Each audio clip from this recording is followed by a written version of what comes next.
हाँ, तो नागपुर में मतलब 41 महायुति के नेताओं का, विधायकों का शपथ ग्रहण समारोह हो रहा है और वहाँ आदरणीय सीएम, डिप्टी सीएम भी वहाँ उसमें मौजूद रहने वाले हैं।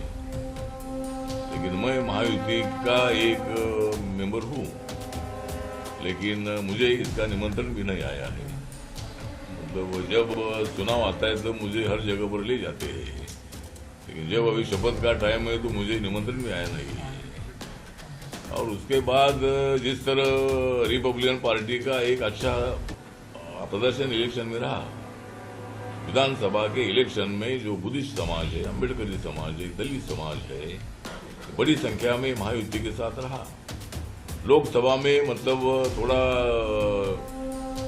जो हमारा तो समाज था, ये अपोजिशन के संविधान बदलेगा इसी तरह के प्रचार के कारण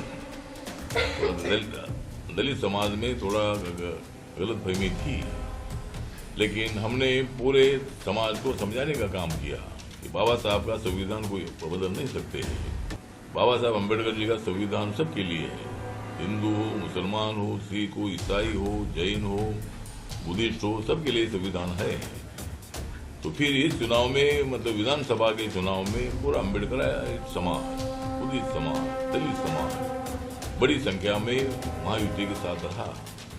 लाडली बहना का तो फायदा हमको हुआ है वो, लेकिन लोकसभा का अनुभव इस इलेक्शन में आया नहीं। ये वोट इतना प्लस हो गया कि महायुति को 237 सीटें मिली और महाविकास आघाड़ी को खाली 46 सीटें मिली। तो ये महाविकास आघाड़ी की बहुत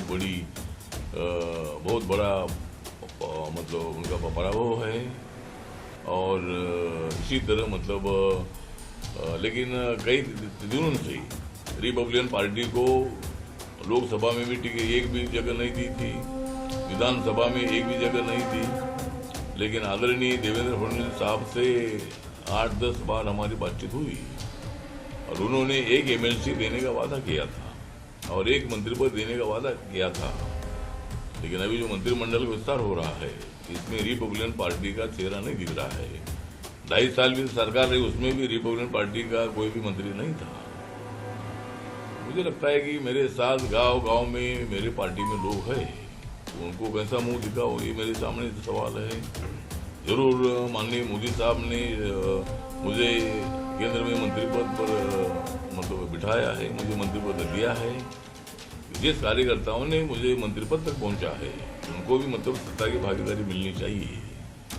तो अनेक बार देवेंद्र फडणवीस साहब को मिले थे और उन्होंने हर बार हमें बताया था कि हाँ जरूर इस वक्त आरपीआई को मौका मिलेगा।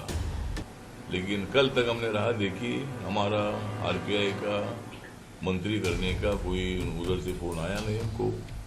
और इसीलिए मैं भी नाराज हूँ, मेरे कार्यकर्ता नाराज है, मेरा समाज भी नाराज है। तो इतने लोगों को आप मंत्री कर रहे हैं, उसमें रिपब्लिकन पार्टी एक बड़ा समूह है, एक अम्बेडकराइट मूवमेंट वाला हमारा पूरा पार्टी है। तो ऐसी पार्टी को निगलेक्ट करना ठीक नहीं है। तो हमें हमारी नाराजगी है, लेकिन उसके साथ साथ हमारी मांग यह है कि जो 2 मंत्री पद बचे हैं उसमें तो रिपब्लिकन पार्टी का विचार करना चाहिए।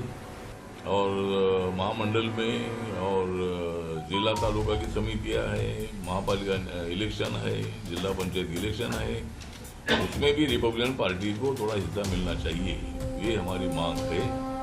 और जो मतलब मंत्रिमंडल का विस्तार हो रहा है उसको तो हमारी बधाई है ही है, लेकिन रिपब्लिकन पार्टी को क्यों टाला जाता है ये मेरे समझ में नहीं आ रहा है। इतने लोगों को आप मंत्री पद दे रहे हैं, जो जिसको आप मंत्री बना रहे हैं उनका संपर्क खाली जिला तक होता है, मेरे पार्टी का संपर्क पूरे राज्य में है। तो ऐसी पार्टी को निगलेक्ट करना मतलब उनको अवॉइड करना ये अच्छी बात नहीं है। जरूर माननीय देवेंद्र फडणवीस जी ने जो शब्द दिया था, शब्द के मुताबिक उन्होंने हमें एक मंत्री पद देना चाहिए, ये हमारी आग्रही मांग है। पढ़ते रहिए fight against criminal daily newspaper.